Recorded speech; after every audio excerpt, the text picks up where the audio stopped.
অনেক দিন আগেকার কথা। গায়ে ছিল এক মেয়ে, নাম তার সরলা, কিন্তু বুদ্ধি তার ছিল পেদিনির চেয়েও হালকা। শ্বশুর বাড়িতে এসে সে কাণ্ড শুরু করলো। ডাল্লা বুলিয়ে উনুনে জল ঢেলে হাঁড়ি পোড়ালো, হাঁসের ডিম ভাজতে গিয়ে কাঠ কয়লা বানালো।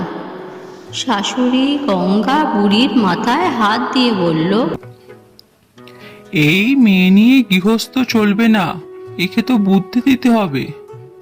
গঙ্গা বুড়ি রেগে একদিন বৌমাকে বলল, এই বৌমা, হাঁড়ি কেন পোড়ালে? সরলা মিষ্টি হাসি হেসে, শাশুড়ি মা, আপনি তো জল দিতে বলেছিলেন, আমি তো হাঁড়িতে আগুন লাগার পরেই জল ঢেলেছি।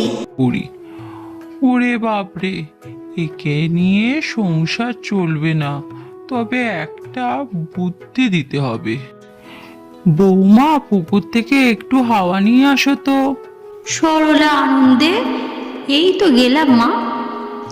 গামছা ভিজিয়ে নিয়ে ফিরে আসে। এই নাও একেবারে ঠান্ডা হাওয়া। শাশুড়ির মাথায় বাজ পড়ে, কিন্তু সে চুপ করে রইল। পরের দিন শাশুড়ি বলল, বৌমা, চাল ধুয়ে রোদে দাও তো। বৌমা কাঁচা চাল গরম কড়াইয়ে ভেজে রোদে দিয়েছে। এইভাবে চলতে চলতে একদিন শাশুড়ি চুপি চুপি বৌমাকে শিখিয়ে দিল, বুদ্ধি মানে সব সময় পড়াশোনা নয়, খালি ঠান্ডা মাথায় ভাবতে শেখো বৌমা।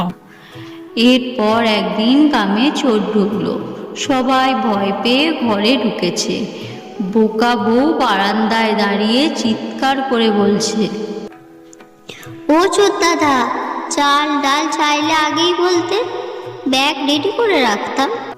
চোর ভয়ে চমকে, হায় হায়, এই বউ তো পাগল, পালাও পালাও। চোর পালিয়ে যাওয়ায় পাড়ার লোক এসে অবাক। এই বোকা বউয়ের বুদ্ধিতে চোর পালালো।